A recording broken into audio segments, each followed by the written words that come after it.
Welcome to Fluent Phonics.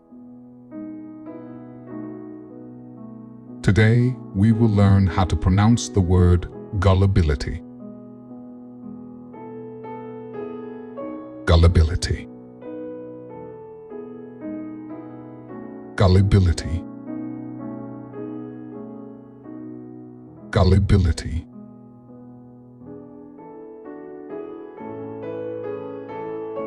Here's an example of how one might use it in a sentence. Due to her gullibility, she often fell for scams and fraudulent schemes. Gullibility is the tendency to believe or be easily deceived by others, often without questioning or critically evaluating the information presented.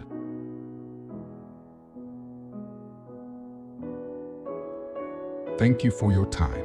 If you enjoyed this, please like and subscribe for further content.